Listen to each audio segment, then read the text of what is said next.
Bismillahirrahmanirrahim. Alhamdulillah wassalatu wassalamu ala Rasulillah wa ba'du. Masih bersama program Mawaddah Mahir Qawaid dengan Nahwu edisi Qawaid Fiqhiyah dengan kitab Muntakhabul Qawaidil Fiqhiyah karya Syekh Al-Jizani, semoga Allah menjaga beliau, yang merupakan ringkasan dari kitab Al-Ashbah wan Nadhair karya Al-Imam As-Suyuti yang wafat tahun 911 Hijriah rahimahullah.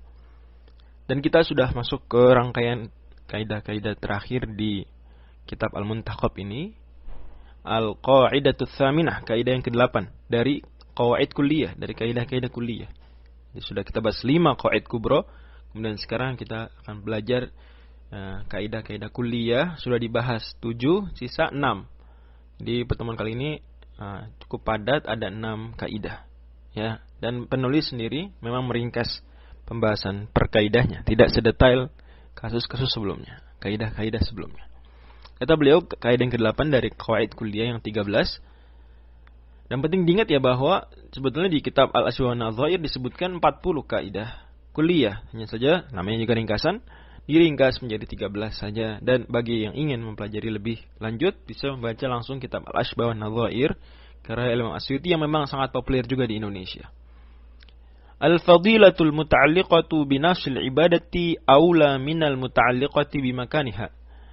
Kaidahnya berbunyi, keutamaan yang terkait dengan ibadah itu sendiri pada zatnya itself aula minal muta'alliqati bimakaniha, lebih utama, lebih dikedepankan daripada keutamaan fadilah yang terkait dengan tempatnya. Jadi sederhananya nanti contohnya akan disebutkan ya, bahwa sholat berjamaah di masjid jelas sangat utama. Tapi kalau disuruh milih sholat berjamaah di luar masjid, ini ada jamaah tapi di luar masjid,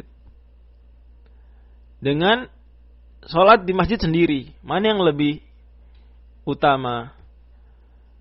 Sholat tidak di masjid tapi berjamaah, atau sholat di masjid tapi sendiri? Sholat di masjid nih tempatnya utama dan seterusnya. Tapi al-fadilatul muta'alliqatu binafsil ibadati aula minal muta'alliqati bimakaniha.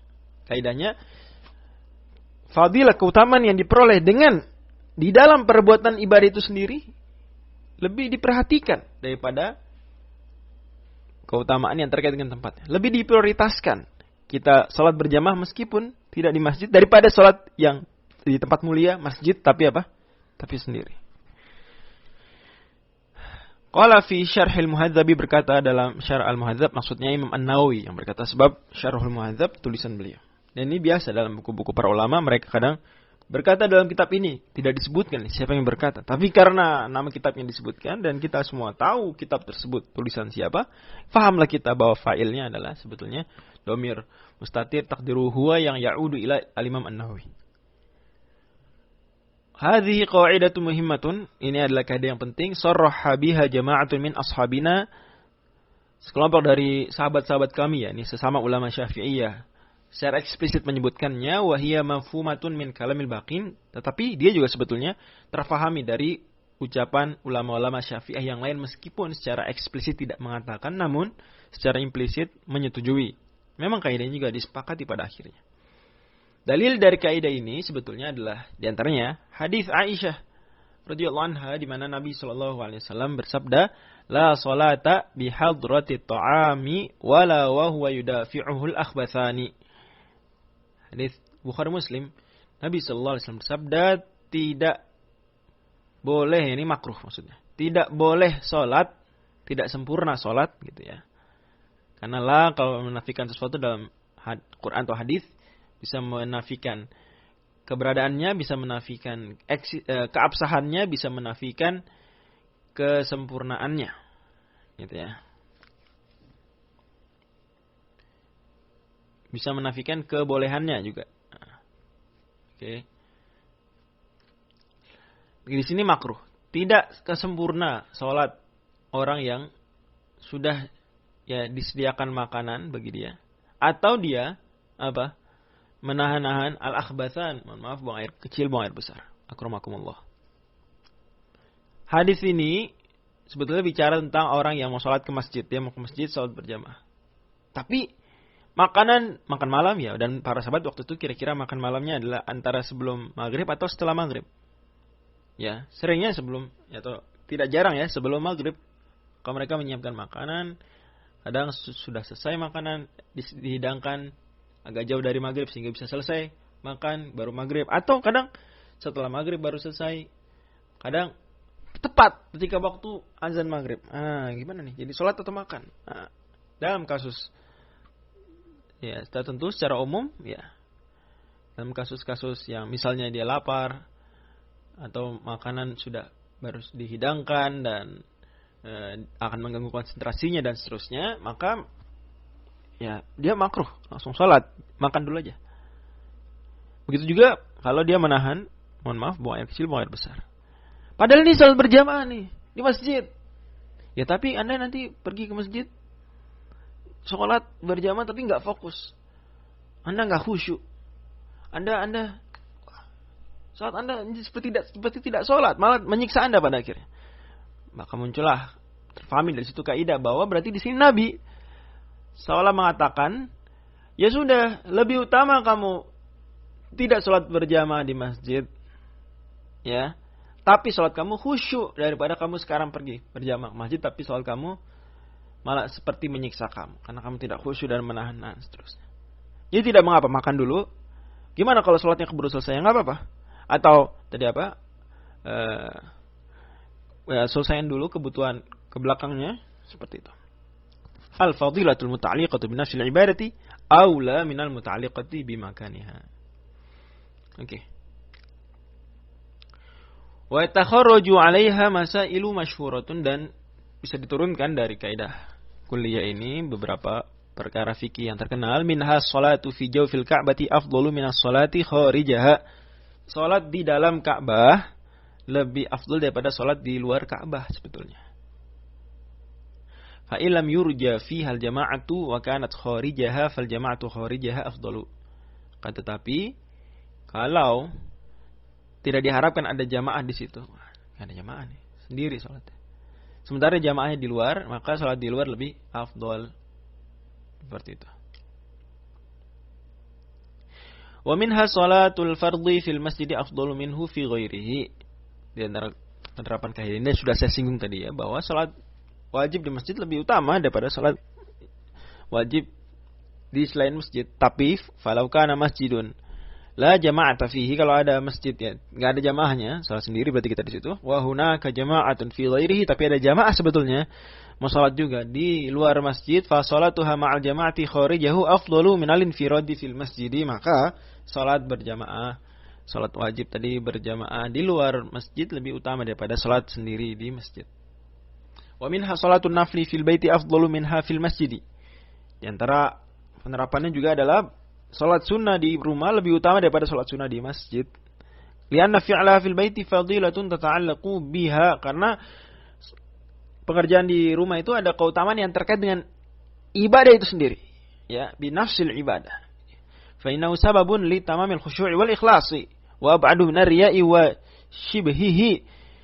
Karena tapi itu menjadi sebab sempurnanya khusyuk dan sempurnanya keikhlasan, dan lebih jauh daripada riya dan yang sejenisnya. Hatta anna salatan nafli fi baiti afdalu minha fi masjidin Nabi sallallahu alaihi wasallam lidzalika. Bahkan salat sunnah di rumah lebih utama daripada salat sunnah di Masjid Nabawi. Juga karena ini. Wa minhal qurbu minal ka'bati fit tawafi mustahabbun war ramlu mustahabbun. Ini penting nih, sering terjadi. Nah, seringnya. Yaitu kalau lagi tawaf ngeliling Ka'bah, sebetulnya semakin dekat radius kita dari Ka'bah, jarak kita dari Ka'bah lebih bagus, lebih utama. Oke, 1, 2. War ramlu mustahabbun, tapi juga di tiga putaran yang pertama kan disunahkan romal, berlari-lari kecil. Oke. Falau mana'athu zahmatu minal jam'i bainahuma wa lam yumkinhu ar-ramlu ma'al qurbi wa amkanahu ma'al bu'di fal muhafazatu 'ala al-ramli ma'al bu'di aula minal muhafazati 'ala al-qurbi bila ramlin lidzalika. Maka kalau dia, karena padat nih jamaah umrohnya, padat ya. Kalau semakin dekat radiusnya semakin padat. Menjauh makin longgar. Berarti kalau padat nggak bisa lari kecil. Praktis ya, nggak bisa lah. Tapi kalau menjauh, radiusnya agak jauh ya, masih di Matov juga misalnya, tapi apa bisa lari-lari kecil, ya itu lebih utama. Ya, kan ma'al bu'di, bisa dia romal jauh, ya. Kalau dekat nggak bisa romal, maka berarti lebih baik bisa romal tapi agak jauh. Kenapa? Karena romal terkait dengan nafsul ibadah. Fadilah yang terkait dengan nafsul ibadah, bukan terkait dengan tempatnya. Sementara kaidahnya berbunyi al-fadilatul muta'alliqatu bi nafsil ibadati aula minal muta'alliqati bi makaniha. Oke, kaidah yang ke-9, al-qa'idatu tasi'atu. Ma haruma isti'maluhu haruma ittikhadhuhu. Sesuatu yang haram digunakan, haram dimiliki dan disimpan. Haram. Ustaz, saya enggak minum khamar kok. Tahu saya haram diminum. Saya simpan aja di rumah. Taruh di kulkas. Nggak boleh. Mahrum isti'maluhu, harum ittikhadhuhu. Wa min thamma, kata, ini langsung penerapan ya, kata penulis. Tapi sebelum ke penerapan kita dalilnya dulu. Apa dalilnya sih dari kaidah ini? Dalilnya adalah banyak ya. Di antaranya Nabi Shallallahu Alaihi Wasallam ya, itu pernah ditanya oleh Abu Talhah tentang sekelompok anak yatim yang dapat warisan khamar dari ayah mereka. Boleh nggak disimpan? Ya, warisan dari ayahnya banyak nih khamar. Sayang dibuang. Kata Nabi, ahriqha, buang. Kata Abu Talha, afala aja'aluha khallan? Boleh nggak? Saya disimpan aja biar lama-lama terfermentasi terus sehingga menjadi cuka, kan begitu. Ya, sebagaimana kita tahu kan bahwa etanol ya, kalau dibiarkan teroksidasi dia menjadi asetaldehida, kemudian dioksidasi terus menjadi apa? Asam etanoat, jadi cuka, kan begitu. Jadi boleh nggak saya biarin aja, nggak ada apa-apa, biarin biar mengendap terus mengalami reaksi oksidasi jadi cuka. Dan cuka kan halal, sepakat ulama, cuka halal. Kasus unik ya, khamar haram tapi cuka halal. Dan itu wajar terjadi. Seperti ini wajar. Istihala istilahnya. Kata Nabi SAW, kalau lah, enggak boleh. Artinya kalau Anda sengaja nyimpan khamar untuk tujuan agar nanti teroksidasi berubah menjadi cuka sehingga halal, enggak begitu. Dibuang. Kenapa? Ma harum isti'maluhu harum ittikhadhuhu. Gitu. Oke. Wa min sama, kata beliau, dari situlah harum ittikhadhu alatil malahi, haram menyimpan, memiliki alat-alat musik. Ingat dalam mazhab Syafi'i ya, alat musik semisal gitar, seruling haram hukumnya ya.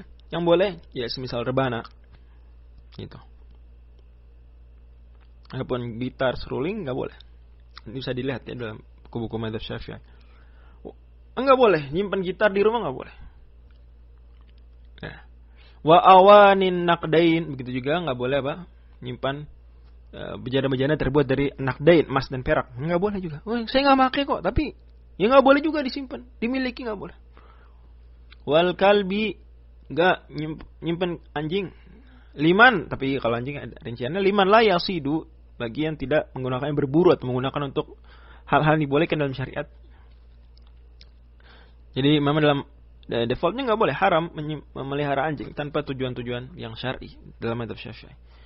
Wal khinziri, haram miara babi. Saya nggak makan babinya. Mahrum isti'malu harum ittikhadhu, kaidah. Wal fawasiqi, begitu juga hewan-hewan yang fawasik seperti tikus dan sejenis. Yang diperintahkan untuk khamsun wal fawasiqi yuqtalna fil hilli wal haram. Ya, 5 dari hewan fasik yang dibunuh ya di mana, di tanah haram dan tanah halal, di antaranya tikus. Wal khamri, nyimpan khamar tadi sudah ya, seperti di hadis. Wal hariri, nyimpan sutra atau bagi laki-laki, itu maksudnya. Wal huliyyi lirrajuli, itu ada keterangan, dan juga perhiasan bagi laki-laki. Ya, laki-laki enggak boleh nyimpan perhiasan atau sutra, enggak boleh. Kalau mau simpan perhiasan emas, maka diubah bentuknya ya, menjadi emas batang atau emas koin sejenisnya. Adapun dalam bentuk perhiasan enggak. Dan lagi-lagi tentu para ulama sebutkan ya, karena ini dia khawatirkan akan dia gunakan suatu ketika ini ada godaan untuk hal tersebut, saddud dzari'ah, maka harumat tikhadhuhu. Jika sebagaimana Nabi tadi contohkan, boleh enggak saya simpan khamar? Enggak diminum kok, biar nanti dia menjadi cuka. Enggak, buang, ahriqha, buang. Al-qaidatul 'ashra, kaidah yang ke-10, ma harama akhdhuhu harama i'ta'uhu. Apa yang haram kita ambil, haram kita berikan. Haram kita ambil, haram kita berikan. Di antara dalilnya adalah hadis yang terkenal ya, riwayat Imam Bukhari, di mana Nabi sallallahu alaihi wasallam bersabda, lu'inatil khamru ala 'asharati aujuh. Khamr dilaknat dari 10 sisi. Ya, bi'ainiha wa 'asiriha wa mu'tasiriha wa ba'i'iha wa mubta'iha wa hamiliha wal mahmulati ilaihi, dan seterusnya beliau sebutkan. Yani khamrnya itu sendiri, kemudian orang yang memerasnya, orang yang membuat perasannya, ya, orang yang menjualnya, orang yang membelinya, orang yang membawanya, juga orang yang dibawa kepadanya, dan seterusnya. Nah, di sini hadis Bukhari ini sebetulnya menunjukkan bahwa ma haruma akhdhuhu haruma i'ta'uhu. Apa yang haram kita ambil, haram kita berikan. Gitu ya. Haram kita berikan. Contohnya misalnya ke riba. Jadi kita haram menerima khamr. Enggak boleh enggak menerima khamr, tapi juga kita haram ngasih khamr. Saya kan enggak minum, saya kasih orang. Ya, enggak boleh. Mahrum akhdhu haruma ya'tu. Karena riba, seperti riba misalnya, haram mengambil riba, tapi juga haram memberikan riba. Ya kan saya yang makan riba orang, Anda ngasih riba. Wa mahril baghi, dan juga dalam tanda kutip mahar ya. Ini istilah di hadis majas ya, kiasan. Maharnya pezina ya, kalau kita enggak boleh, haram mengambil dan haram memberikan. Jadi ada teman, ada teman datang ke lokalisasi, nggak bawa duit, kita bayarin, saya kan nggak berzina, Ustaz. Saya juga nggak nerima uangnya, tapi saya memberi, haram juga. Wa hulwanil kahin, ini upahnya tukang ramal, itu juga haram. Warishwati, suap, haram mengambil, haram memberi, nggak boleh ngasih suap, haram. Wa ujratin naihati, upahnya orang yang menangis, meratap, bukan cuma sekadar menangis, tapi meratapi orang yang meninggal. Boleh, haram kita upahin. Ada di sebagian peradaban dia ngupahin orang yang mau nangis dibayar. Nangis dibayar. Wazamiri, begitu juga upahnya tukang apa? Tukang seruling, haram seruling dalam adab Syafi'i. Enggak boleh ngasih upah. Jadi kalau ada orang yang main seruling, kita enggak boleh ngasih upahnya. Wa yustathna suwarun minha, dia dikecualikan beberapa kasus. Di antaranya ar-rishwatu lil hakimi liyasila ila haqqihi, suap terhadap pejabat untuk kita mendapatkan hak kita. Jadi ini hak kita ini untuk mendapatkan pelayanan, ngurus apa gitu. Ini insyaallah tidak ada di negara kita tercinta ini, barangkali ya di negara lain. Andai gitu ya tadi. Anggaplah contoh saja khayalan, ya mungkin ada satu lembaga pemerintahan, kita seharusnya bisa legalisasi gratis ya, tapi nggak dikasih sama petugasnya kecuali bayar dulu 5.000 dengan mata uang di negara tersebut misalnya. Ya ini gimana nih, kan suap ini sebetulnya. Orang dia udah digaji, si pejabat sudah digaji, dan ini gratis layanannya, ini berarti suap sebetulnya. Tarikan pungli ini suap. Aduh, kalau kita nggak kasih, kita nggak dapat hak kita, itu hak kita. Beda kalau misalnya itu bukan hak kita, seperti misalnya ada pihak pemerintahan ngumumin tender. Itu kan ya belum hak kita, siapapun bisa maju mengajukan diri yang terbaik yang dipilih, tapi kita suap biar kita yang kepilih, ya itu baru haram. Tapi di sini beda kasusnya, dia itu hak kita memang legalisasi. Atau misalnya untuk ngambil dokumen, seperti mengambil surat dokumen atau ngambil kartu identitas kewarganegaraan, gratis sebetulnya. Cuma ngambil itu hak kita. Cuma ini pegawai yang menghalang-halangi. Maka kita nggak apa-apa di situ, dikecualikan. Boleh. Wafakul asiri, dan juga membebaskan budak, membebaskan tawanan. Membebaskan tawanan. Fakul asiri, membebaskan tawanan. Ini kaum muslimin ditawan oleh pihak musuh, kita kasih uang. pada pihak musuh supaya bebasin orang Islam. Ini haram sebetulnya ngasih uang tersebut ke mereka karena apa? Karena membantu mereka memperkuat diri secara militer, uang jadi banyak kita kasih. Tapi demi orang Islam ini ya kita kasih. Berikutnya juga wa i'ta'u syai'in liman yakhafu hajwahu, memberikan sesuatu kepada orang yang dia takuti hajunya. Haju ini maksudnya syair hija. Dahulu ada salah satu genre syair itu hija, menjelek-jelekan seorang. Itu sangat membahayakan sebetulnya karena bisa viral ya, syair waktu itu viral sekali. Kita khawatir kalau kita tidak berikan dia apa yang dia mau, misalnya kita akan dilecehkan, dihina-hina di depan umum, dan itu mudaratnya lebih besar, maka kita boleh ngasih walaupun ini haram sebetulnya memberikan seperti ini. Walau khafal wasiyyu an yastawliya ghasibun 'alal mali falahu an yu'addi syai'an liyukhallisahu. Kalau seandainya seorang yang diberikan wasiat itu khawatir ada orang yang merampas hartanya, kecuali kalau dia bayar sesuatu, maka ya dia boleh membayar. Walaupun ini haram tapi dikecualikan karena mudarat. Dan sekali lagi kita bisa lihat ya bahwa pengecualian di sini sebetulnya bukan karena kaidahnya tidak utuh, kaidahnya utuh, tapi ada faktor lainnya, ada variabel eksternal. Ini sudah saya sering ulang-ulang. Al-qaidatul, oke, udah selesai kaidah 10 ya. Sekarang kaidah ke-11, al-qaidatul hadiyata asyrata. Memang itu cara bacanya, al-qaidatul hadiyata asyrata. Al-mashghulu la yushghalu. Al-mashghulu la yushghalu. Sesuatu yang sudah sibuk tidak dikasih sibukan lagi. Sesuatu yang sudah berisi tidak dikasih isi lagi. Gimana nih? Ya, jadi kalau nanti ada contohnya makin jelas. Misalnya barang sudah diwakafkan, wakaf berarti sudah tersibukkan dengan wakaf, maka nggak bisa dia dihadiahkan. Al-mashghulu la yushghalu. Contoh. Dalilnya adalah hadis, ya banyak di antaranya. Di antara hadis riwayat Bukhari, Nabi sallallahu alaihi wasallam ya lagi sholat, kemudian dikasih salam sama para sahabat. Mungkin sahabat waktu itu yang baru pulang dari hijrah ke Habasyah, nggak tahu. Atau misalnya ini sahabat baru masuk Islam di Madinah.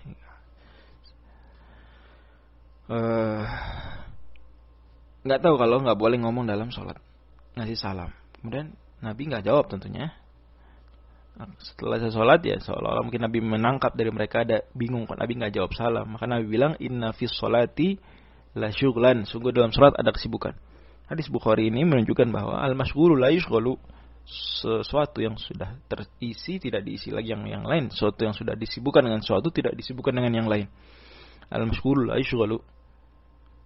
Nah, setelah lagi sholat sudah terisi, kegiatan sholat sudah sibuk dengan sholat, nggak boleh kita atau tidak ada keharusan dia untuk menjawab salam, kewajiban yang lain karena sedang sibuk mengerjakan sholat. Sama tadi wakaf juga, ini benda sudah diwakafkan, sudah sibuk dengan wakaf, nggak bisa dijadikan hibah. Oke, di sini ada contoh walihada law rohana rohnan bidainin thumma rohanahu bi akhara lam yajuz fil jadidi. Menurut pendapat Jadid Imam Syafi'i, ya, Jadid Imam Syafi'i pendapat Imam ketika beliau sudah sampai di Mesir. Adapun sebelum itu maka disebut qaul qadim. Oke. Dan itu 5 tahun terakhir kehidupan Imam Syafi'i di Mesir. Sampai beliau wafat di sana.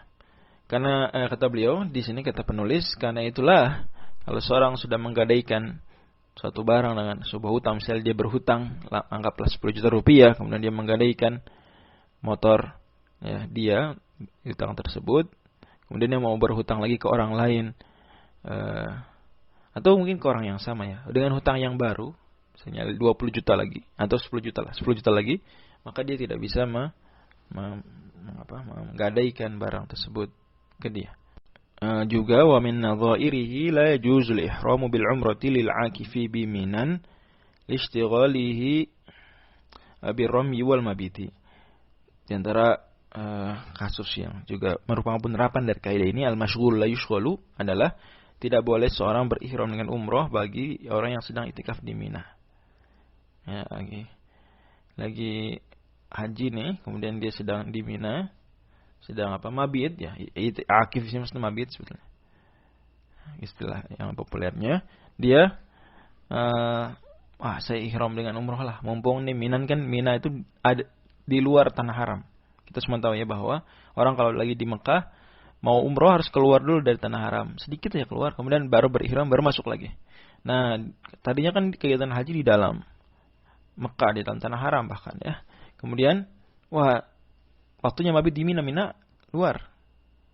Nah, ya udahlah saya sekalian ihram umroh. Nanti selesai ini langsung saya bisa umroh. Balik-balik ke Mekah sekalian umroh. Mungkin hajinya haji ifrat misalnya. Atau dia mau umroh lagi, hajinya haji tamattu, mau umroh lagi. Nggak bisa. Kenapa? Nggak boleh. Listighali birrami wal mabit. Kan dia sedang sibuk dengan kegiatan lempar jumroh dan mabit di Mina. Seperti itu. Al-qa'idatu tsaniyata 'asyrata an-naflu awsa'u minal fardhi. Kaidah ke-12, hal yang sunnah lebih luas daripada yang wajib. Ini ada hal-hal yang tidak boleh dalam ibadah wajib tapi boleh dalam ibadah sunnah. Lebih longgar, yang sunnah lebih longgar. Di antara dalilnya adalah Nabi SAW ketika dalam sebuah hadis riwayat Imam An-Nasa'i bersabda, "Man lam yubaiti siyama qabla al-fajri fala siyama lahu." Siapa yang belum berniat puasa sebelum subuh, maka tidak sah puasanya. Ini dalam puasa-puasa Ramadan, puasa wajib. Tapi giliran puasa sunnah, Nabi sallallahu alaihi wasallam berarti kan tidak sah puasa kalau tidak berniat sebelum subuh. Kalau baru niat jam 7 pagi, jam 6 pagi, ya, subuhnya misalnya jam 5, nggak sah.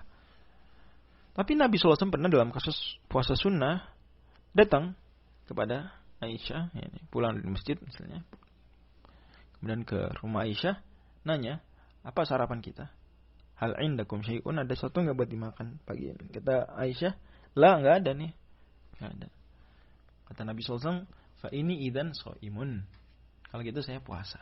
Kalau berarti Nabi niat puasa sunnahnya itu tidak dari sebelum subuh, tapi apa? Tapi jam 7 pagi, jam 8 pagi kurang lebih seperti itu. Jadi an-naflu awsa'u minal fardhi. Puasa sunnah atau ibadah sunnah lebih longgar daripada ibadah wajib. Ya, ada hal-hal yang itu dipersyaratkan dalam ibadah wajib, tidak dipersyaratkan dalam ibadah sunnah. Ini kelonggaran mana? Jadi hal yang tidak sampai wajib itu lebih longgar. Seperti itu. Walihada, contohnya kata penulis, la yajibu fihi al-qiyamu wala al-istiqbalu fi safari. Karena itulah tidak wajib dalam sholat sunnah berdiri, nggak wajib. Ya, kalau mau kita sholat sunnah duduk, meskipun mampu berdiri, nggak wajib berdiri. Boleh sholat sunnah sambil duduk. Boleh sholat sunnah sambil duduk. Walal istiqbalu fi safari. Dia juga wajib menghadap kiblat saat safar.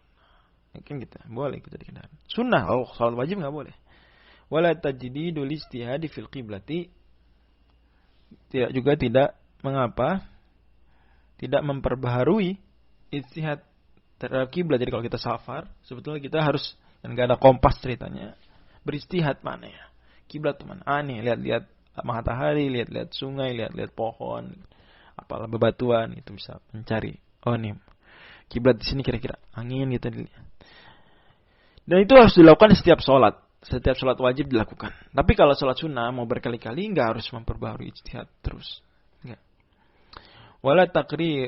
Wala takriru tayamumi, juga nggak harus tayamum berulang-ulang. Kalau sholat wajib kita tayamum, mau sholat wajib berikutnya harus tayamum lagi, meskipun belum batal tayamum sebelumnya, tapi harus. Ya, sebagaimana hadis riwayat Al-Baihaqi. Tapi kalau sholat sunnah berkali-kali, sholat tarawih misalnya dengan tayamum, maka nggak harus bertayamum terus setiap mau sholat. Wala tabitun niyati, juga tidak wajib meniatkan puasa sunnah sejak sebelum subuh.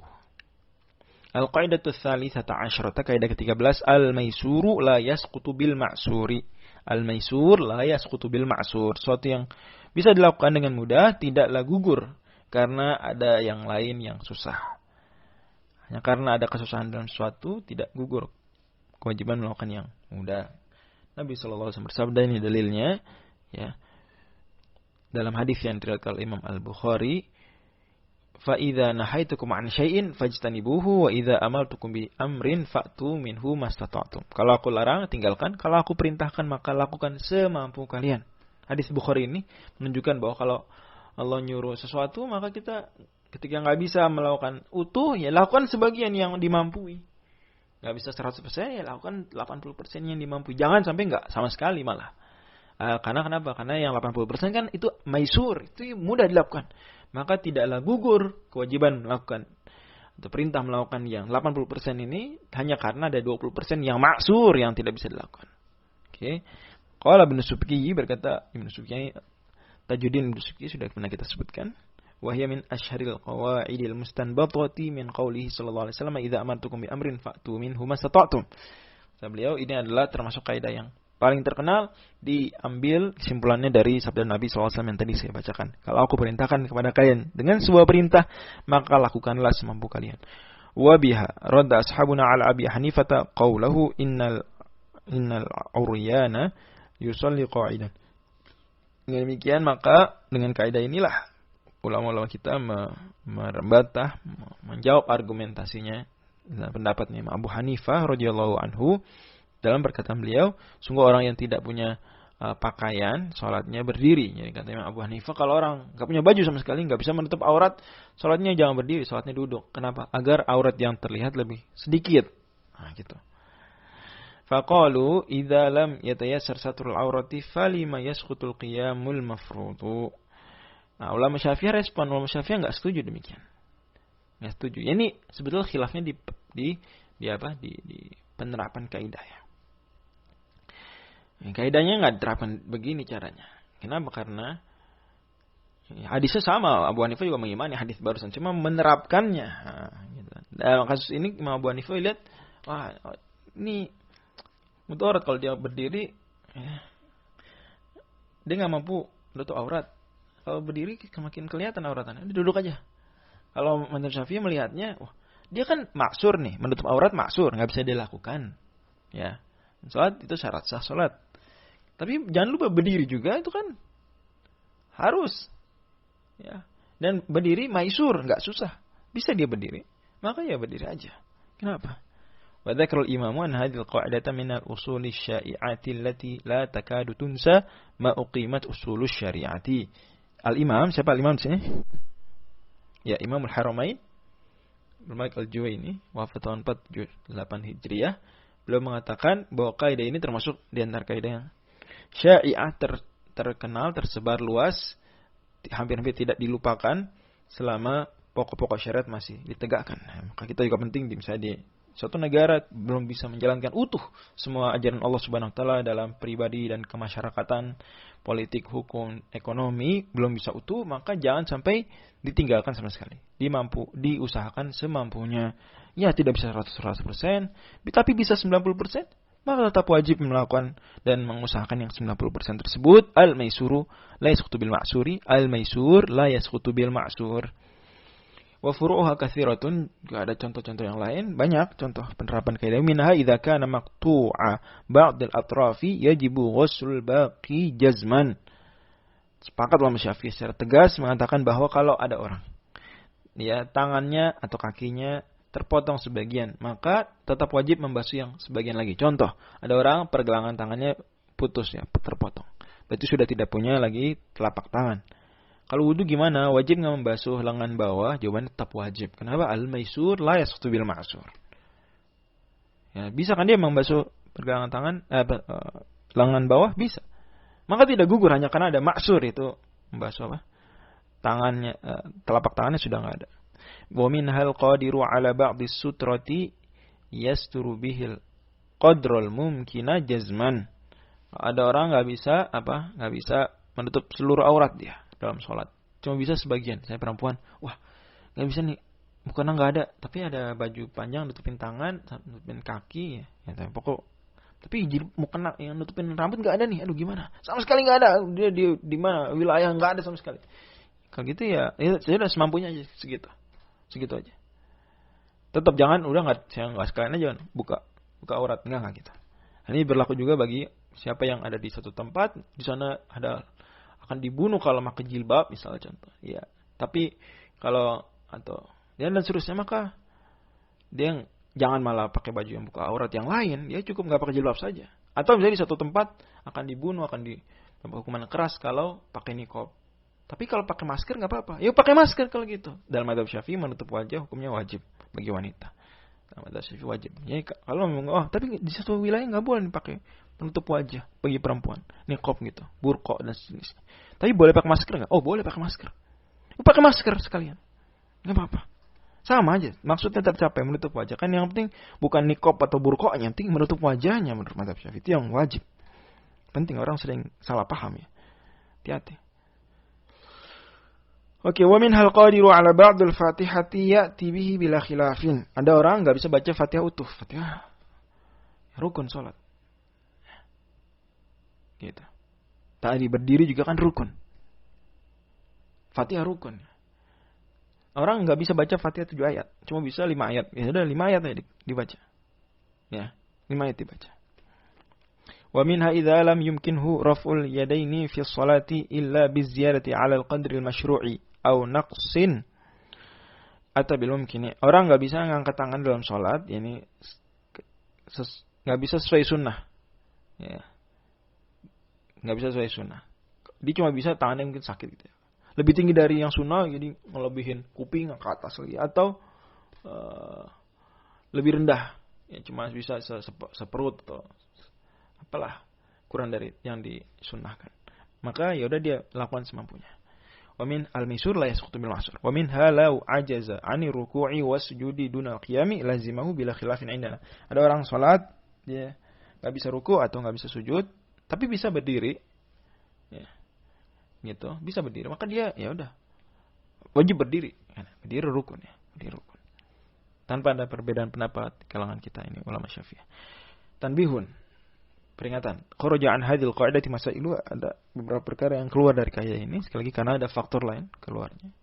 Tidak memenuhi syarat atau ada variabel lain yang mempengaruhi lebih kuat. Minha wajidu ba'dir raqabati fil kaffarati la yu'tiquha bal yantaqilu ila al-badali bila khilafin.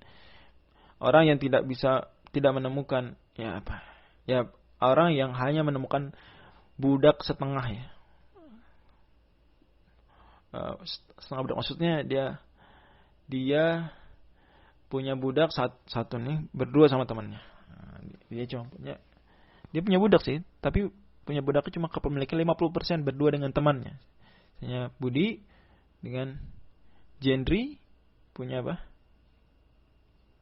Punya budak bersama 50-50, 50-50. Budi melakukan zihar ya, harus bayar kafarat zihar di surat Al-Mujadilah ayat 3 dan 4. Kafarat pertama, fatahriru raqabatin, bebaskan budak. Tapi ini budak punya bersama. Ya cuma bisa bebasin setengah. Setengah lagi enggak mau, jadi enggak mau, saya enggak mau jual. Saya beli enggak mau, atau dia enggak punya uang untuk membayar setengah. Ya kalau gitu maka apa boleh dia lakukan setengah aja deh. Lalu itu sah kafarahnya enggak. Begitu dia pindah langsung ke, berarti dianggap tidak mampu sebetulnya. Boleh bebaskan budak, pindah ke puasa 2 bulan berturut-turut. Famalam yajid fa siyamu syahrayn mutatabi'ain, ayat keempat bilang gitu. Surat Al-Mujadilah. Kalau enggak menemukan budak utuh ya berarti puasa 2 bulan berturut-turut. Tanpa ada perbedaan antara ulama Syafi'i. Wa wujiha bi anna ijaba ba'dir raqabati ma'a shaumi syahrayn jam'un bainal badali wal mubdali. Ya, kalau gitu saya bebaskan aja 50%, oke. Kemudian puasanya enggak 2 bulan tapi sebulan. Enggak 2 bulan berturut-turut tapi sebulan berturut-turut ya, jadi pas, utuh. Enggak gitu. Ya Anda pilih, bebaskan budak utuh, enggak bisa ya udah puasa 2 bulan berturut-turut utuh, enggak bisa setengah ini setengah itu. Karena itu berarti Anda jam'un, menggabungkan antara badal dan mubdal nih, enggak bisa. Ya, menggabungkan badal dan mubdal enggak bisa. Wasiyamu syahrin ma'a itqi nisfi raqabati fihi tab'idul kafarati. Anda puasa sebulan saja berturut-turut dan membebaskan setengah budak, itu Anda berarti melakukan tidak utuh membayar kafarat sebetulnya. Kafarat ini cuma setengah, kafarat itu cuma setengah, berarti enggak ada kafarat. Anda belum bayar kafarat berarti. Wahum tani', dan itu enggak boleh. Wahum tani'un wa bi anna syari'a qala faman lam yajid, dan juga dalil lainnya Allah Subhanahu wa taala pensyari', pengatur syariat berfirman, maka barang siapa yang tidak menemukan wa wajidu ba'dir raqabati lam yajid raqabatan, orang yang hanya bisa menemukan setengah budak, mendapatkan setengah budak, ya berarti tidak mendapatkan budak utuh. Itu tahrir raqabah, satu budak utuh. Nah, itu. Gak bisa ya udah pindah langsung ke sebelah, ke Kafarat yang kedua, puasa 2 bulan berturut-turut. Wa min hal qadiru ala shaumi ba'di yaumin duna kullihi la yalzamuhu imsakuhu. Kalau ada kakek orang lansia, dia enggak kuat puasa sehari full, puasanya cuma kuat setengah hari, maka enggak wajib puasa setengah hari. Ya sudah, fidyah saja. Berbuka fidyah.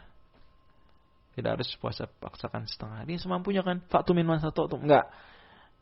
Puasa utuh satu rangkaian, puasa sepaket. Maka ya puasa setengah hari yang bisa populer di Indonesia bagi anak-anak itu untuk berlatih saja, untuk melatih, ya. Bukan berarti ada namanya puasa setengah hari. Puasa utuh. Itu mati musyamah ilal lail. Wallahu a'lam bishawab. Demikian pengajian kita dan mudah-mudahan menjadi ilmu yang bermanfaat dan membuahkan amal yang soleh. Mohon maaf kalau banyak kekurangan. Nasunallahu fa tunqribu syaminin. Subhanakallah wa bihamdika asyhadu an la ilaha illa anta astaghfiruka wa atubu ilaik. Fastaghfirul khairat. Assalamualaikum warahmatullahi wabarakatuh.